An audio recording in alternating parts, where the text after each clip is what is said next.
Hello everyone, I'm back and I'm ready to get started and show you even more. Today in this one I'm going to show you all the tools. I'll eventually get started painting and the wax that I'll be using, my little pan, and I'll start with that. This is my little frying pan. It's already got some wax in there from my last tutorial. And this is the wax that I'm using. This is not my normal wax. Usually I use Gulf wax. I did find this and I'm going to work with this today. And it is just block wax.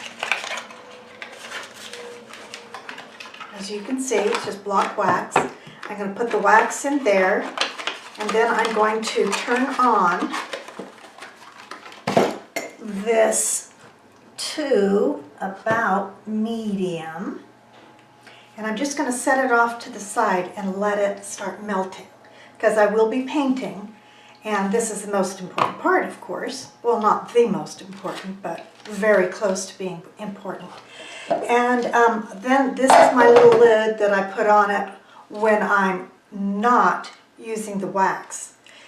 So I'm going to leave this off because I want to make sure it is not going to smoke, and put this out of sight for right now, because the next thing, I have got freezer paper down on my countertop, and this is just buy it at Walmart. It's cheap, and I put it down on here to protect my surface from getting any wax on my desk or anything. And then these are my brushes that I use, and they are not expensive brushes. These are about as cheap as you can buy.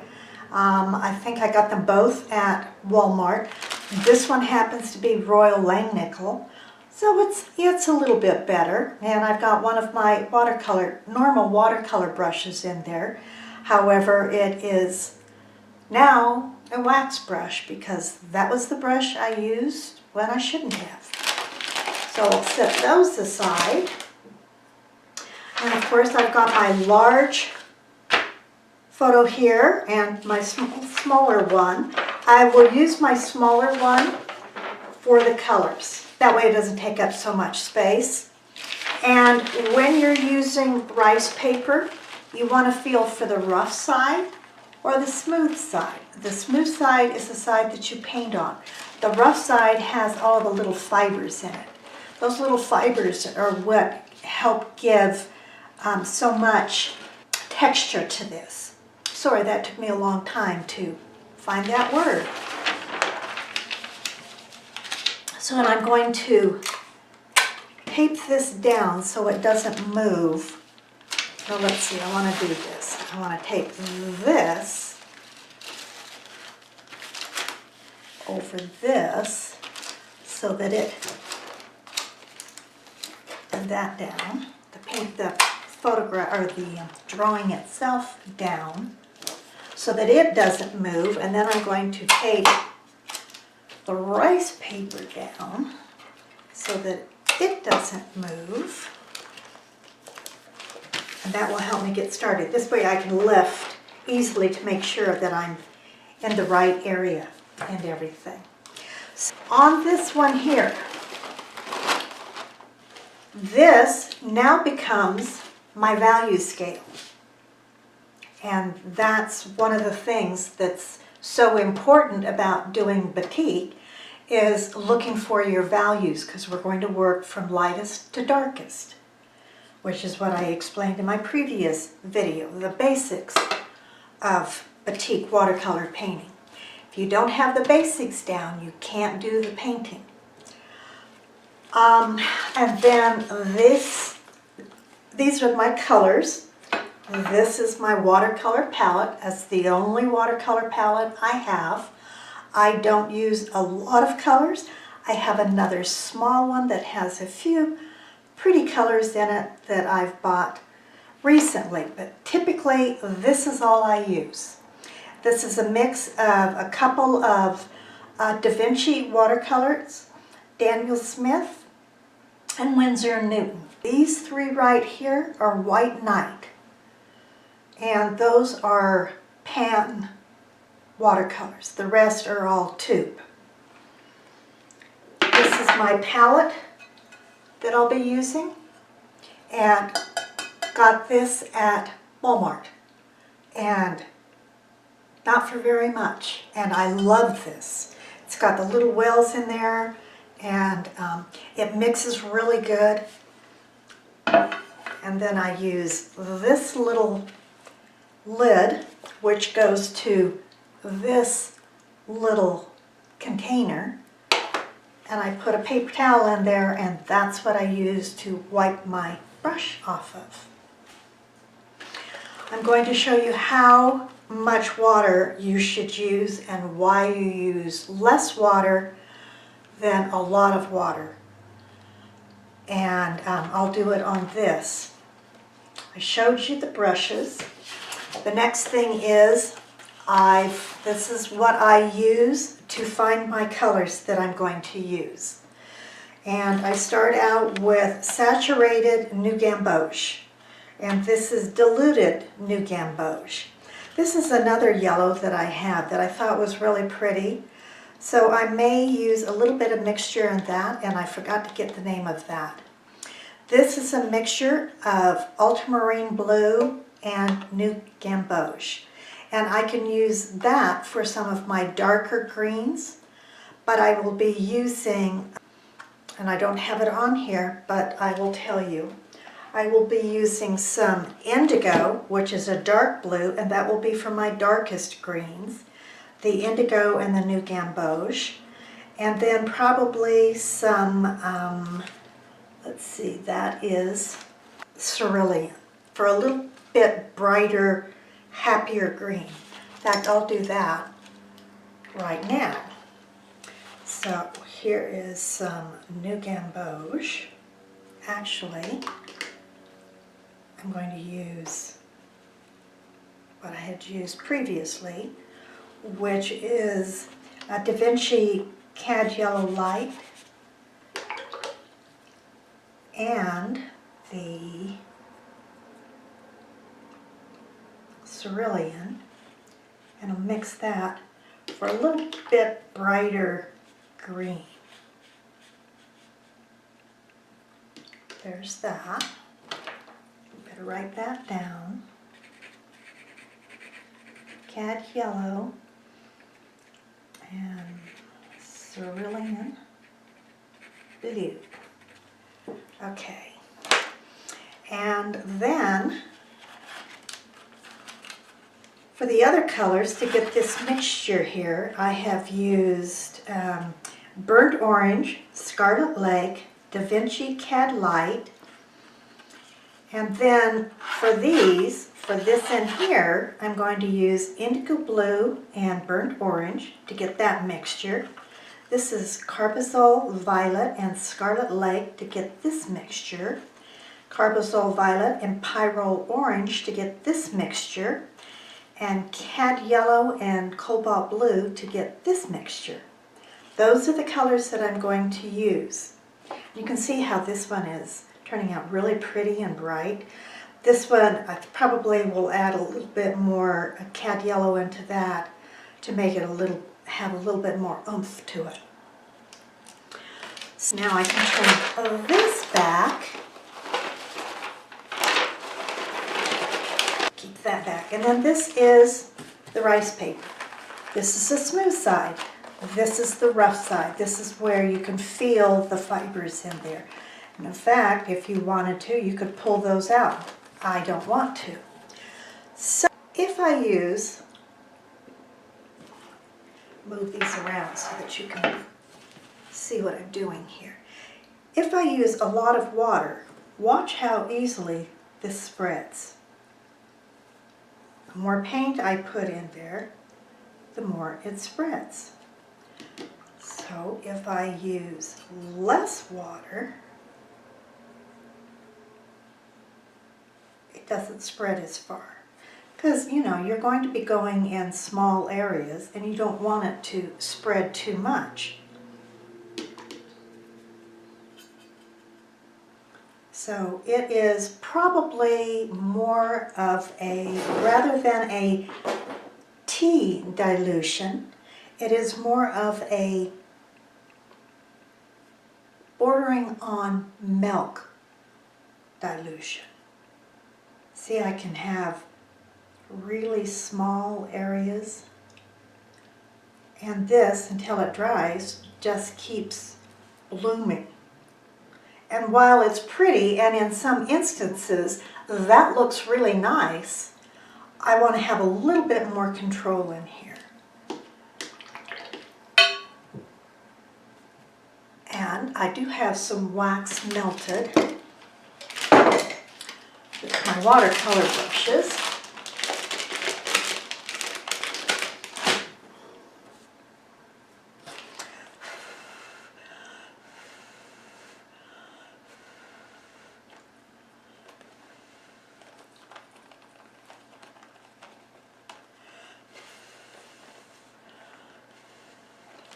I'm going to turn my fan on so I can have the paint dry just a little bit faster.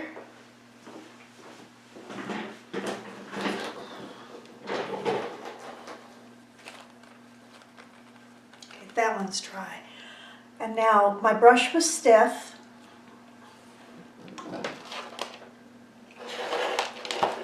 See if I can get this in here a little bit.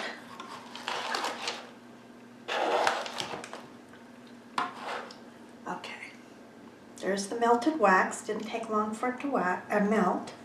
And now I can put this over there, and that will preserve that. And as soon as that dries, then I can paint that one. And I can paint that one. Not paint it, but I can go on to the next layer, or the one adjacent to it.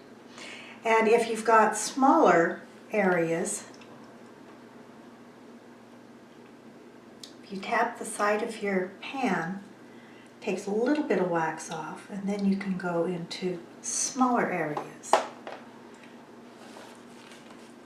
And the other thing that I do is when I'm actually waxing, I will put a black board down underneath this, because when I use the brush to wax, I can tell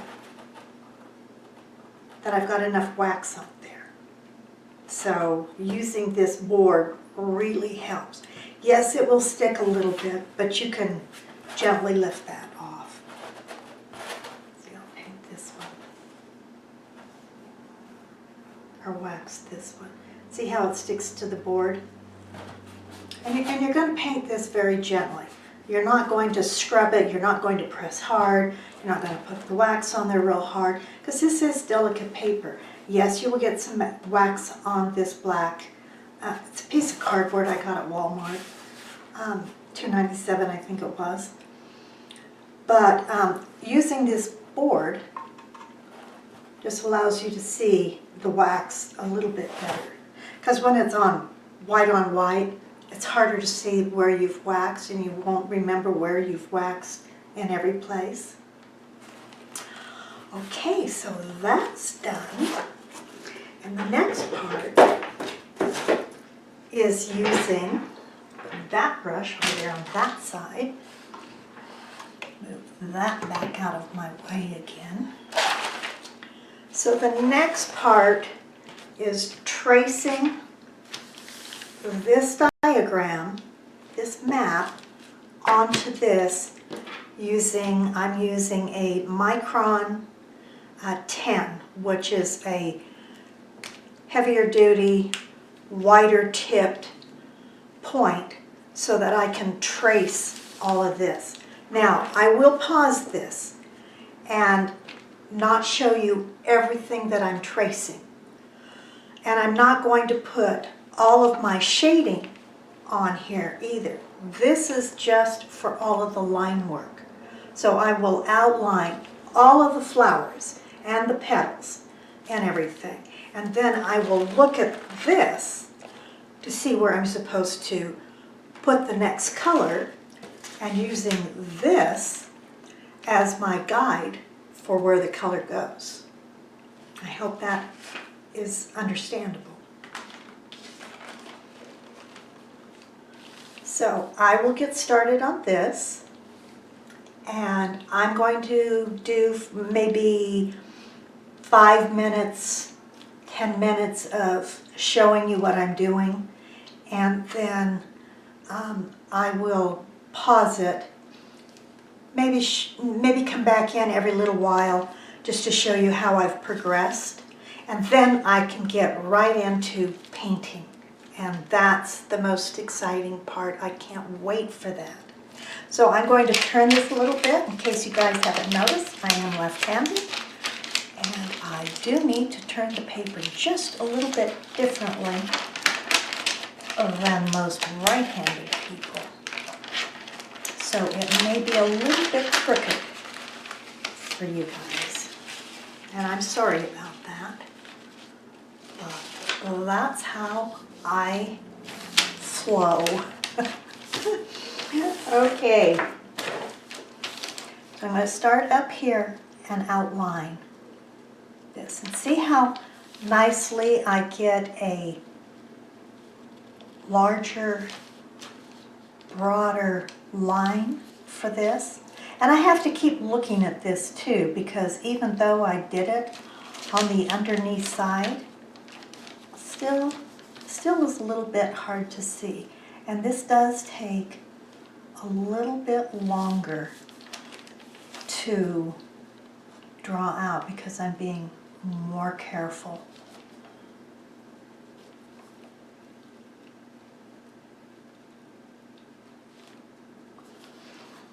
And I saw, and you may be familiar with, Kathy George, and it's because of her that I fell in love with this. She is the most amazing, talented artist in doing batiks like this that I have ever seen. I think she's been doing this about 30 years, and she has it perfected. I did do my first batik I took at the mini workshop that I went to at my art group in Tennessee, and they had learned from Kathy and taught us, gave us more of just an introduction to how it's done. And then one of the other artists in there has done a lot of Kathy's work, and she has perfected it, I would say, very close to what Kathy has done. She showed me and explained a little bit more to me about how she does it, and her work is just beautiful. So I spent the summer doing these paintings and trying to perfect them to get closer to what Kathy does. I will never try, well, I will try, but I will never be as good as Kathy. She is just amazing. And if you go to her website, she has got paintings that already have this done for you, and then she gives you the patterns for every step of the painting. And for me, I found it a little harder because I wasn't familiar with her style. I wasn't that familiar with the way she traces and breaks down everything. I found it a little harder to follow her patterns. And so instead of having quite so many patterns and having my own photo and my own paints, I could figure it out a little bit easier. But her patterns are amazing. And they're not expensive. It goes from intermediate, or from beginning to intermediate to advanced paintings. And if you want to get some of her patterns, by all means, do. She is just incredible.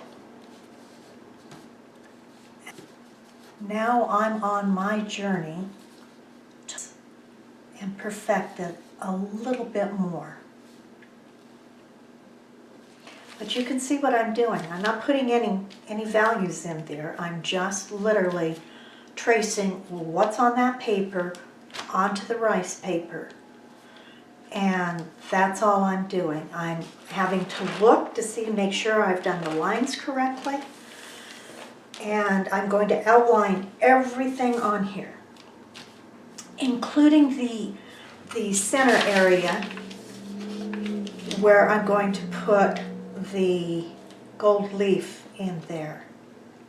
I will put marks for those so that I can go in and wax that first and preserve those areas.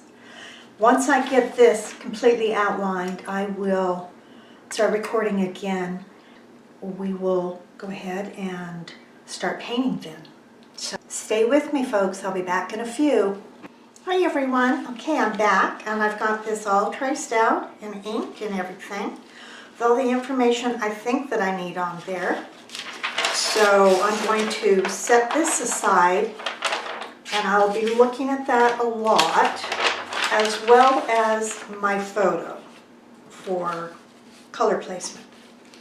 I've got my paint mixed up. I'll probably need to make up some more, but that's okay because I know the combinations now. And I've got my freezer paper down here so I can start painting. However, I think I'm going to put this black board on my desk now.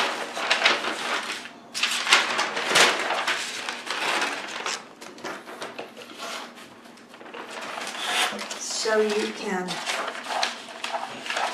better see what I'm doing. Hope this works. See all the fibers in there, all those little white things? Those are the fibers in there. That's the part that I love. Okay. Everybody can see, I hope.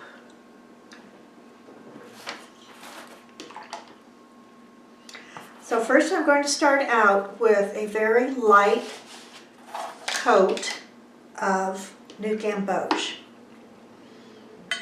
And I've got that mixed up here. And I'm going to start up here at the top. And I'm painting this very lightly. And of course, as you know, watercolor dries lighter, so this will dry lighter as well. Actually, you know what? Before I do that, I need to put my wax in the areas where I want the whitest white. So, stop right there. My wax is hot. I'll move this in so you can see me dipping into that. And I know that looks really dark there, but it's really quite bright yellow. And I like that. My brushes. So I want to use small brushes for these small areas. So it was hard, and I'm just going to put it in the wax and soften it up. Tap it out a little bit on my brush. And I want some of these areas lighter. Yeah, and you have to dip in there a lot.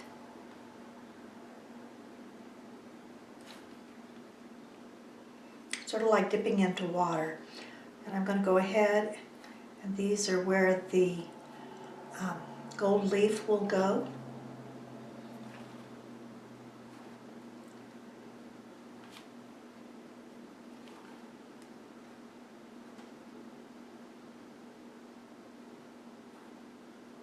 When I do the gold leaf, I'll be applying wax to that.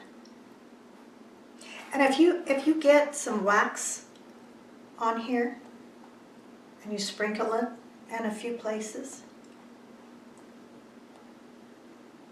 gives you more texture, more interest. I don't want a lot, but I do like a little bit. Maybe some of the edges here need to be lighter, whiter.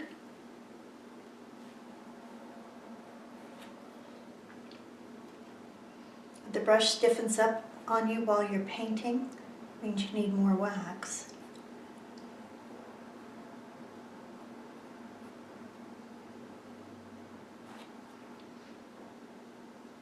And it will stiffen up on you.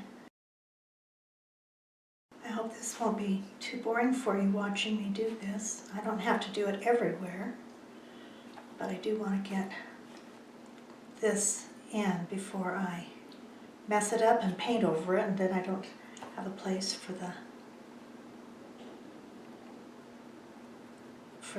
gold leaf. Oops, that's going to be a big piece.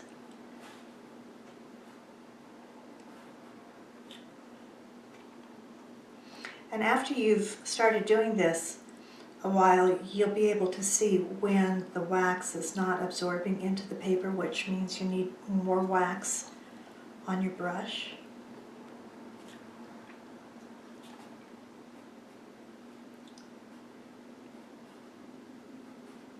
But now I'll be able to paint in the center here without having to worry about going over where the gold leaf goes. I've got some over here on this one. So it's almost like painting when you put the wax on, because you're just waxing over where you've already painted or where you want to preserve your whitest whites or your lightest lights.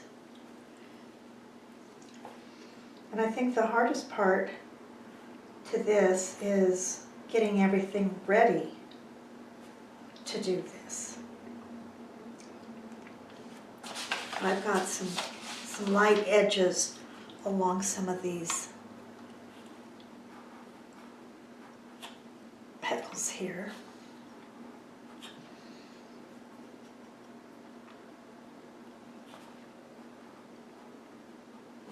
The wax needs to be turned up just a touch.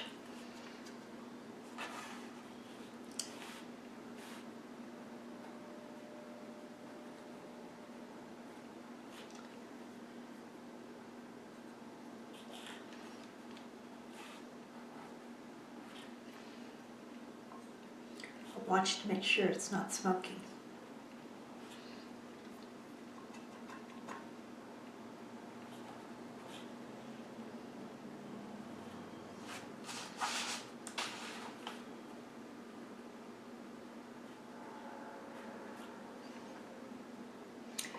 You get a lot of buildup on the tip of the metal part of your brush. Scrape it against the pan. That wax will go back into the pan and melt.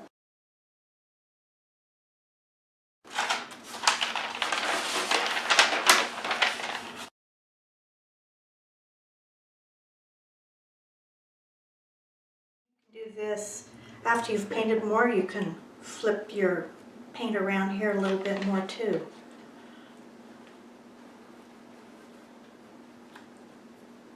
Flip your wax around.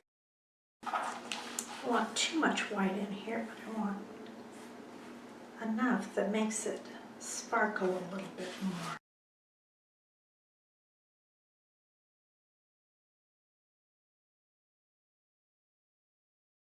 Okay, that's all I'm going to do for waxing for now. I'm going to put it back over there.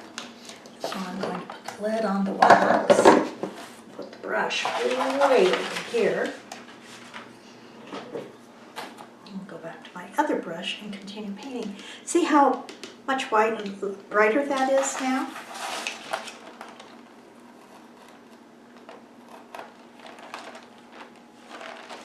Okay, now we can head on out and do this.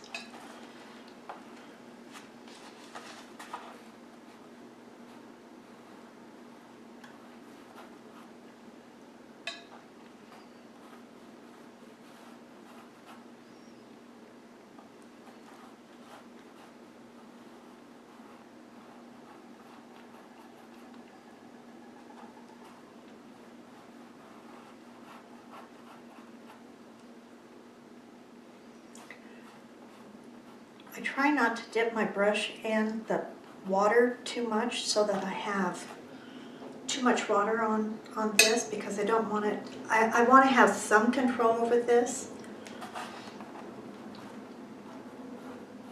Not that I will have a ton of control, but not like you do when you're doing traditional watercolors. Stay away from the water. Stay away from the water.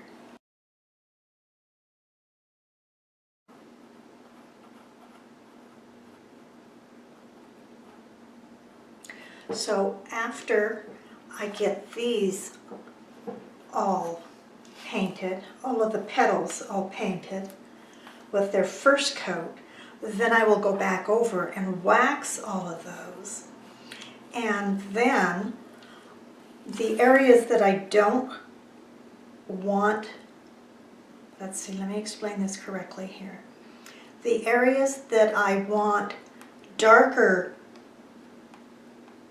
paint in, darker shadows in, I will leave unwaxed. I will wax all the petals then that I want to have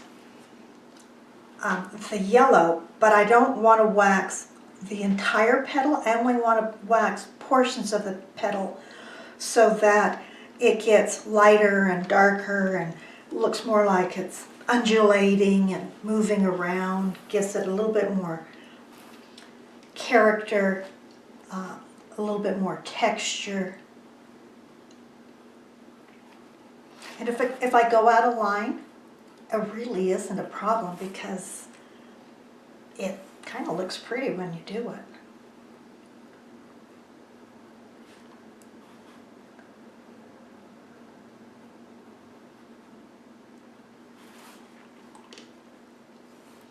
Now I can take some of this, which is much thicker, and put over there.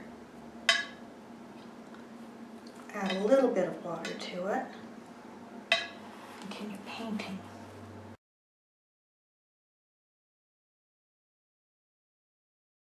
You see, I'm using a very soft touch in here.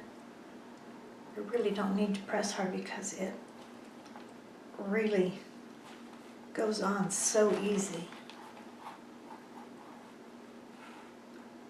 And I can kind of speed through this. Now my second layer will be a little bit different, because I'll have to search a little bit more, but I've got my map here and my color, so I can see all of that. Like I said, preparation to get started with this takes the longest.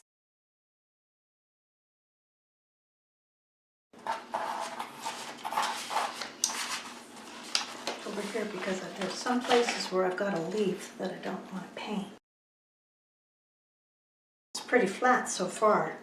Once I start getting shading in there, it'll look a whole lot better.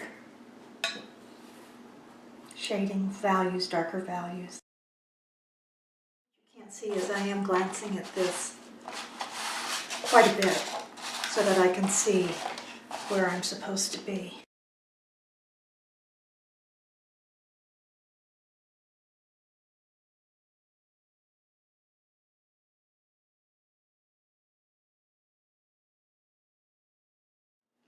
At least you can tell it's a flower.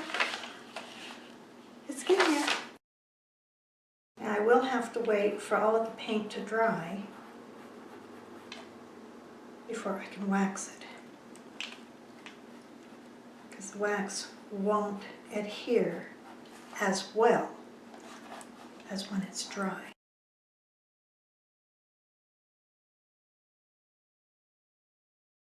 You can tell these are dry because they're brighter.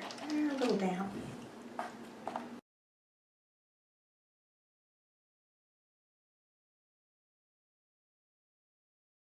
Once in a while I just lift it up so it doesn't get so attached to the black board that's under here.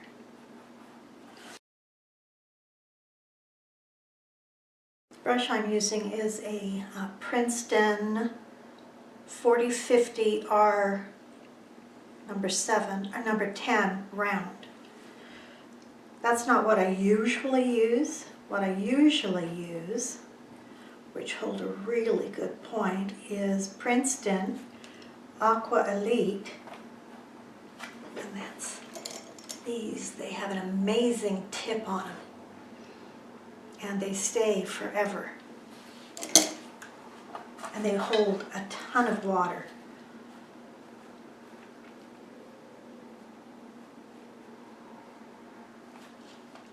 One of my artist friends turned me on to those when we were painting together. Now there's petals and leaves in here. Leaf, leaf, leaf, leaf.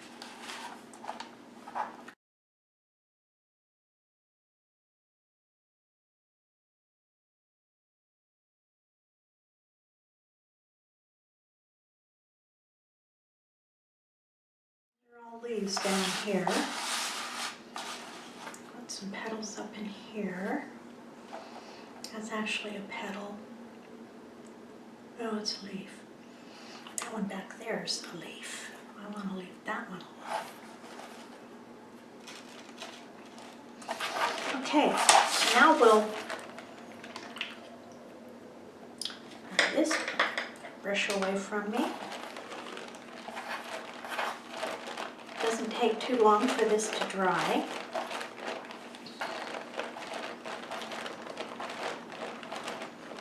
And now the fun part comes. That's more waxing.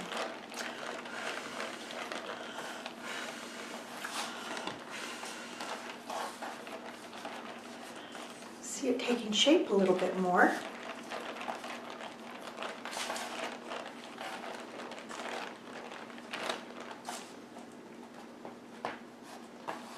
Those are all dry. I can start waxing up there.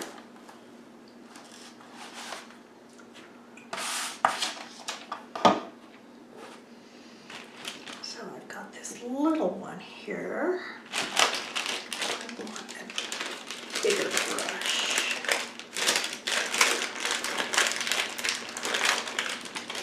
A little bit wider brush here.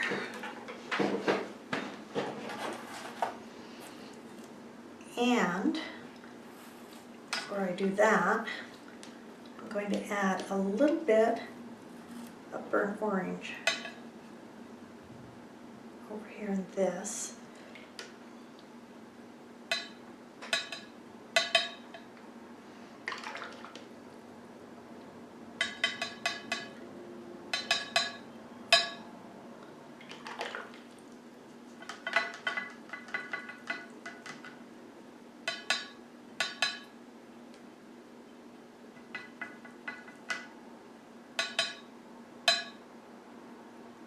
Makes this flower, some of the shaded areas, just a little bit more intense. Okay, now back to waxing. Soften up the brush. Let me get this pan down here so you can see.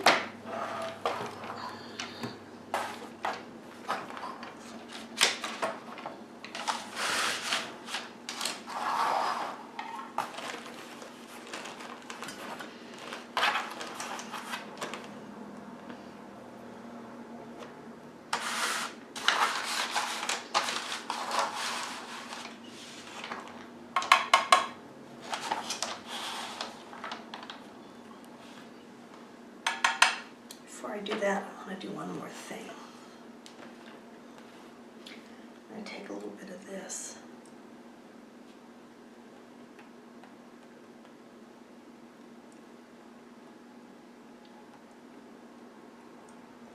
Okay, that's good enough. A little bit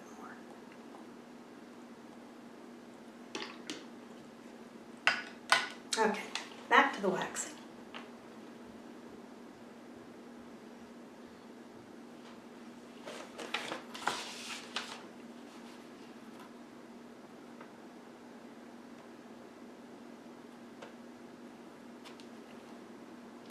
So what I'm doing now is I'm painting on either sides of that little area in there so that it can go darker. We'll go a little bit darker.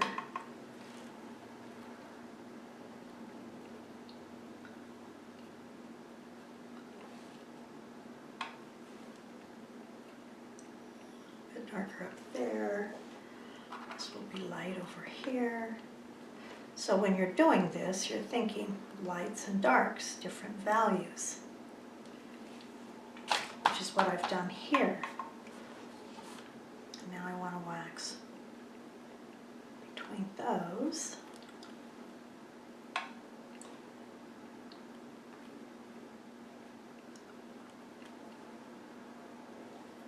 Between this.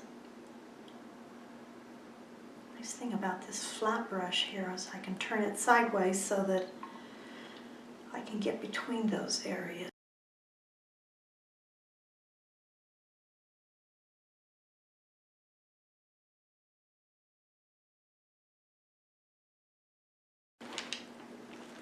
I get wax in the wrong spot. It's not terrible. I didn't ruin it.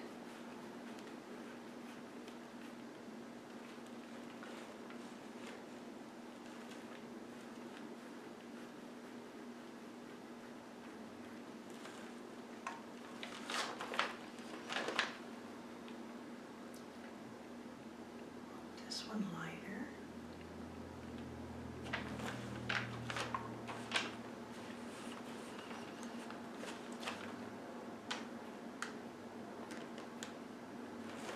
Let's try a little bit darker.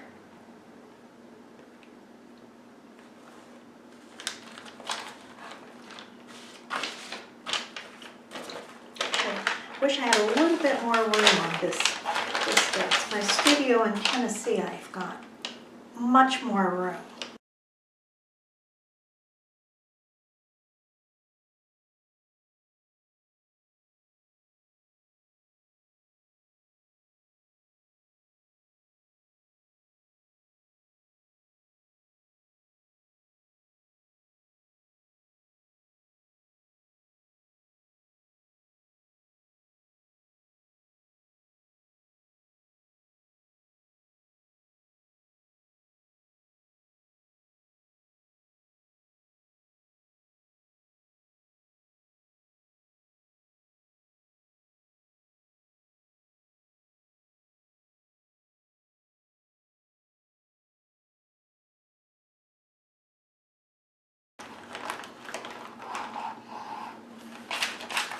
Lift the paper a little bit.